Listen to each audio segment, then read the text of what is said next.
ಅತಿಯಾದ ಒತ್ತಡವು ಮಧುಮೇಹಕ್ಕೆ ಕಾರಣವಾಗಬಹುದು. ಸ್ಟ್ರೆಸ್ ಹೆಚ್ಚಿದಷ್ಟು ದೇಹದಲ್ಲಿ ಸಕ್ಕರೆಯ ಅಂಶವೂ ಕೂಡ ಹೆಚ್ಚಳವಾಗುತ್ತೆ. ಅಷ್ಟಕ್ಕೂ ಅತ್ಯಧಿಕ ಮಾನಸಿಕ ಒತ್ತಡಕ್ಕೂ ರಕ್ತದಲ್ಲಿ ಸಕ್ಕರೆ ಅಂಶ ಹೆಚ್ಚಾಗೋದಕ್ಕೂ ಸಂಬಂಧ ಹೇಗೆ? ಮಧುಮೇಹವನ್ನ ನಿಯಂತ್ರಣದಲ್ಲಿಡಲು ಏನು ಮಾಡಬೇಕು ಅನ್ನೋದನ್ನೇ ತೋರಿಸ್ತೀವಿ ನೋಡಿ.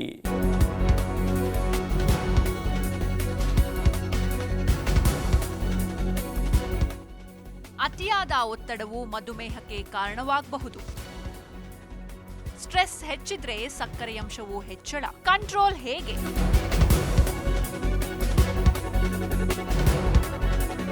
ಇಂದಿನ ಒತ್ತಡದ ಜೀವನ ಶೈಲಿ ಜನರ ಮಾನಸಿಕ ಒತ್ತಡವನ್ನ ಹೆಚ್ಚಿಸ್ತಾ ಇದೆ. ಪ್ರತಿಯೊಬ್ಬರು ಒಂದಲ್ಲ ಒಂದು ವಿಷಯದ ಬಗ್ಗೆ ಚಿಂತಿತರಾಗಿದ್ದು, ಅವರಿಗೆ ತಿಳಿಯದಂತೆ ಒತ್ತಡ ಅವರನ್ನ ಆವರಿಸಿಕೊಂಡಿದ್ದು, ಅರ್ಧಕ್ಕಿಂತ ಹೆಚ್ಚು ರೋಗಗಳಿಗೆ ಇದು ಕಾರಣವಾಗಿದೆ. ಯಾವುದೇ ರೋಗವಾಗಲಿ ಅದು ಆರಂಭವಾಗೋದು ಒತ್ತಡದಿಂದ ಎಂದು ತಜ್ಞರು ಹೇಳ್ತಾರೆ. ಅಂತಹ ಗಂಭೀರ ಕಾಯಿಲೆಯಲ್ಲಿ ಮಧುಮೇಹವು ಸೇರಿಕೊಂಡಿದೆ. ನಮ್ಮ ದೇಶದಲ್ಲಿ ಹೆಚ್ಚಿನ ಜನರು ಇದರ ವಿರುದ್ಧ ಹೋರಾಡುತ್ತಿದ್ದಾರೆ. ಒತ್ತಡ ಮತ್ತು ಮಧುಮೇಹದ ನಡುವೆ ಸಂಬಂಧವಿದೆ ಎಂಬುದನ್ನು ತಜ್ಞರು ಹೇಳ್ತಾರೆ. ಒತ್ತಡವಿದ್ದಾಗ ದೇಹವು ಕಾರ್ಟಿಸೋಲ್ ಎಂಬ ಹಾರ್ಮೋನ್ ಅನ್ನು ಬಿಡುಗಡೆ ಮಾಡುತ್ತೆ. ಇದನ್ನು ಒತ್ತಡದ ಹಾರ್ಮೋನ್ ಎಂದು ಕರೆಯಲಾಗುತ್ತೆ.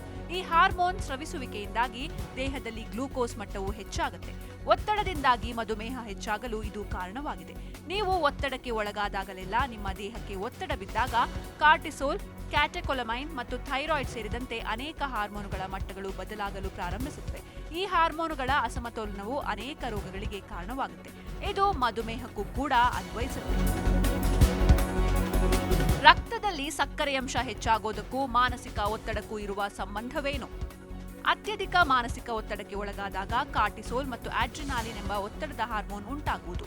ಈ ಹಾರ್ಮೋನ್ಗಳ ಉತ್ಪತ್ತಿ ಹೆಚ್ಚಾದಾಗ ಇನ್ಸುಲಿನ್ ಸರಿಯಾದ ರೀತಿಯಲ್ಲಿ ಕಾರ್ಯನಿರ್ವಹಿಸೋದಿಲ್ಲ. ಹಾಗಾಗಿ ಮಧುಮೇಹಿಗಳು ಬರೀ ಔಷಧ, ಆಹಾರ ಕ್ರಮ ಮಾತ್ರವಲ್ಲ, ನಿಮ್ಮ ಮಾನಸಿಕ ಆರೋಗ್ಯದ ಕಡೆಯೂ ಗಮನ ಹರಿಸಬೇಕಾಗುತ್ತೆ. ಕೆಲವರಿಗೆ ಚಿಂತೆ ಹೆಚ್ಚಾದಾಗ ರಕ್ತದಲ್ಲಿ ಸಕ್ಕರೆಯಂಶ ತುಂಬಾನೇ ಕಡಿಮೆ ಆಗುತ್ತೆ. ಸಕ್ಕರೆಯಂಶ ಹೆಚ್ಚಾದ್ರೂ ಕಷ್ಟ, ತುಂಬಾ ಕಡಿಮೆ ಆದ್ರೂ ಕಷ್ಟ. ಕೆಲವರಿಗೆ ಚಿಂತೆ ಕಾಡಿದಾಗ ಸಕ್ಕರೆಯಂಶ ತುಂಬಾನೇ ಕಡಿಮೆಯಾಗಿ ಸಮಸ್ಯೆಗಳು ಉಂಟಾಗುತ್ತೆ. ಇದನ್ನ ಹೈಪೋ ಆಂಗ್ಸೈಟಿ ಎಂದು ಕರೆಯಲಾಗುತ್ತೆ.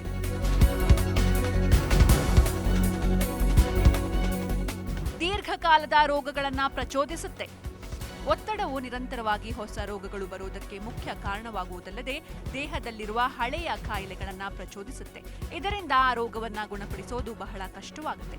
ಅದಲ್ಲದೆ ಒತ್ತಡವು ದೈಹಿಕ ಮತ್ತು ಮಾನಸಿಕ ಆರೋಗ್ಯದ ಮೇಲೆ ನಕಾರಾತ್ಮಕ ಪರಿಣಾಮ ಬೀರುತ್ತೆ. ಆದ್ದರಿಂದ ನೀವು ಆರೋಗ್ಯವಾಗಿರಲು ಒತ್ತಡವನ್ನ ನಿರ್ವಹಿಸೋದು ಬಹಳ ಮುಖ್ಯವಾಗುತ್ತೆ. ನಿಮ್ಮನ್ನು ಒತ್ತಡ ಕಾಡ್ತಾ ಇದೆ ಎಂಬುದು ಕೆಲವೊಮ್ಮೆ ಅರಿವಿಗೆ ಬರೋದಿಲ್ಲ. ಒತ್ತಡವನ್ನ ಕಡಿಮೆ ಮಾಡಿಕೊಳ್ಳಲು ಅದರ ಗುಣಲಕ್ಷಣಗಳನ್ನು ಅರ್ಥ ಮಾಡಿಕೊಳ್ಳೋದು ಬಹಳ ಮುಖ್ಯವಾಗುತ್ತೆ. ಹಾಗಾದ್ರೆ ಒತ್ತಡದ ಲಕ್ಷಣಗಳೇನು? ತಲೆನೋವು, ಸ್ನಾಯು ನೋವು ಅಥವಾ ಉದ್ವಿಗ್ನತೆ, ಹೆಚ್ಚು ಅಥವಾ ಕಡಿಮೆ ನಿದ್ರೆ ಮಾಡೋದು, ಯಾವಾಗಲೂ ಅನಾರೋಗ್ಯದಿಂದ ಬಳಲುತ್ತಿರುವುದು, ಆಯಾಸ, ಹೆಚ್ಚು ಅಥವಾ ಕಡಿಮೆ ಹಸಿವಾಗುವುದು ಇಂತಹ ಲಕ್ಷಣಗಳು ಕಂಡುಬರುತ್ತೆ. ಒತ್ತಡವಿದ್ದಾಗ ನಿಮ್ಮ ನಡವಳಿಕೆಯಲ್ಲಿ ಈ ರೀತಿ ಬದಲಾವಣೆಗಳಾಗಬಹುದು.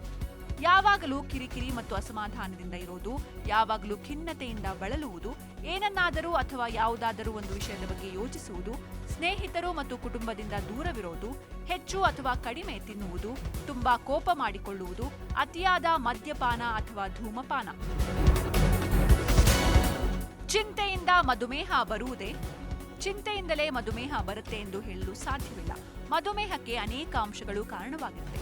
ಆದರೆ ಮಧುಮೇಹಿಗಳು ತುಂಬಾ ಮಾನಸಿಕ ಒತ್ತಡ ತೆಗೆದುಕೊಳ್ಳೋದ್ರಿಂದ ಅವರ ಆರೋಗ್ಯ ಮತ್ತಷ್ಟು ಹದಗೆಡುತ್ತೆ. ಆಗ ಮಾತ್ರೆ, ಇನ್ಸುಲಿನ್ ಏನೇ ತೆಗೆದುಕೊಂಡ್ರೂ ಸಕ್ಕರೆಯಂಶ ನಿಯಂತ್ರಣಕ್ಕೆ ಬರುವುದು ಕಷ್ಟ. ಆರೋಗ್ಯಕ್ಕಾಗಿ ಮಾನಸಿಕ ಒತ್ತಡ ಕಡಿಮೆ ಮಾಡಿಕೊಳ್ಬೇಕು. ಎಲ್ಲರಿಗೂ ಒಂದಲ್ಲ ಒಂದು ಚಿಂತೆ ಇರುತ್ತೆ. ಕೆಲವೊಂದು ಸಂದರ್ಭಗಳು ಅತಿಯಾದ ಮಾನಸಿಕ ಒತ್ತಡವನ್ನ ಉಂಟು ಮಾಡುತ್ತೆ. ಆದರೆ ಅದನ್ನ ಹೋಗಲಾಡಿಸುವ ಪ್ರಯತ್ನ ಮಾಡಬೇಕು. ನಮಗೆ ತುಂಬಾನೇ ನೋವುಂಟು ಮಾಡುವ ವಿಷಯದ ಬಗ್ಗೆ ಚಿಂತೆ ಕಡಿಮೆ ಮಾಡಬೇಕು. ಬೇರೆ ವಿಷಯಗಳ ಕಡೆಗೆ ಗಮನ ಹರಿಸಬೇಕು. ಹಾಗಿದ್ರೆ ಈ ಒತ್ತಡವನ್ನ ತಡೆಯೋದು ಹೇಗೆ ಅಂತ ಕೇಳಿದ್ರೆ, ಮೊದಲಿಗೆ ತುಂಬಾ ಬ್ಯುಸಿಯಾಗಿ. ಹೌದು, ಒಂದು ಕಡೆ ಸುಮ್ಮನೆ ಕೂತಾಗ ಚಿಂತೆಗಳು ಬದ್ದಪ್ಪಳಿಸುತ್ತೆ. ಅದೇ ನೀವು ತುಂಬಾ ಬ್ಯುಸಿ ಆಗಬೇಕು. ಬೇಡದೇ ಇರೋದನ್ನ ಯೋಚಿಸಲು ಸಾಧ್ಯವಾಗದಷ್ಟು ಬ್ಯುಸಿ ಆದ್ರೆ ಈ ಬಗೆಯ ಚಿಂತೆ ಕಡಿಮೆಯಾಗುವುದು. ನಿಮ್ಮ ಮನಸ್ಸಿಗೆ ಖುಷಿ ನೀಡುವ ಕಾರ್ಯ ಮಾಡಿ. ನೀವು ದುಃಖದ ಬಗ್ಗೆ ಹೆಚ್ಚು ಆಲೋಚನೆ ಮಾಡ್ತಾ ಇದ್ರೆ ಇದರಿಂದ ಆರೋಗ್ಯ ಮತ್ತಷ್ಟು ಹದಗೆಡುತ್ತೆ. ಹಾಗಾಗಿ ಮನಸ್ಸಿಗೆ ಖುಷಿ ಕೊಡುವ ಕಾರ್ಯದತ್ತ ಗಮನ ಹರಿಸಿ. ಇದು ಮಧುಮೇಹ ನಿಯಂತ್ರಣಕ್ಕೆ ಮಾತ್ರವಲ್ಲ, ಒಟ್ಟು ಮೊತ್ತ ಆರೋಗ್ಯಕ್ಕೆ ಒಳ್ಳೆಯದು. ಯೋಗ, ಧ್ಯಾನ, ವ್ಯಾಯಾಮ ಇವೆಲ್ಲವೂ ಮಾನಸಿಕ ಒತ್ತಡ ಕಡಿಮೆ ಮಾಡುವಲ್ಲಿ ಸಹಾಯ ಮಾಡುತ್ತೆ. ಒತ್ತಡ ಕಡಿಮೆ ಮಾಡಲು ಯೋಗ, ಧ್ಯಾನ, ವ್ಯಾಯಾಮ ಸಹಕಾರಿ. ಇವೆಲ್ಲ ಮಾನಸಿಕ ಒತ್ತಡ ಹೆಚ್ಚಿಸುವ ಹಾರ್ಮೋನ್ಗಳ ಉತ್ಪತ್ತಿಯನ್ನ ಕಡಿಮೆ ಮಾಡುತ್ತೆ.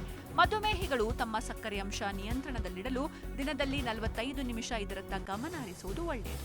ಮಧುಮೇಹಿಗಳು ಸಕ್ಕರೆ ಅಂಶ ನಿಯಂತ್ರಣದಲ್ಲಿಡಲು ನೀವು ಮಾನಸಿಕ ಒತ್ತಡ ಕಡಿಮೆ ಮಾಡುವತ್ತ ಗಮನ ಹರಿಸಬೇಕು. ಇದರಿಂದ ನೀವು ತೆಗೆದುಕೊಳ್ಳುವ ಮಾತ್ರೆಯಾಗಲಿ ಅಥವಾ ಇನ್ಸುಲಿನ್ ಆಗಲಿ ತುಂಬಾ ಚೆನ್ನಾಗಿ ಕೆಲಸ ಮಾಡುತ್ತೆ.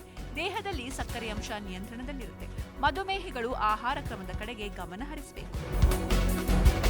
ಯಾವುದೇ ರೋಗವನ್ನ ನಿವಾರಿಸಲು ಅದರ ಮೂಲ ಕಾರಣವನ್ನ ತಿಳಿದುಕೊಳ್ಳೋದು ಬಹಳ ಮುಖ್ಯವಾಗುತ್ತೆ. ಸಾಮಾನ್ಯವಾಗಿ ಹೆಚ್ಚಿನ ರೋಗಗಳ ಮೂಲಕ್ಕೆ ಕಾರಣ ಒತ್ತಡವಾಗಿರುತ್ತೆ. ಇದನ್ನ ನಿಯಂತ್ರಿಸೋದು ಬಹಳ ಮುಖ್ಯವಾಗುತ್ತೆ.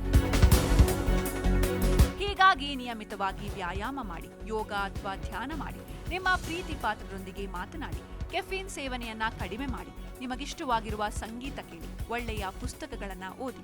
ಇಂತಹ ಅಭ್ಯಾಸಗಳು ಒತ್ತಡದ ನಿವಾರಣೆಗೆ, ಆ ಮೂಲಕ ಮಧುಮೇಹದ ನಿಯಂತ್ರಣಕ್ಕೆ ನೆರವಾಗುತ್ತವೆ. Desk bureau, Zee Kannada news.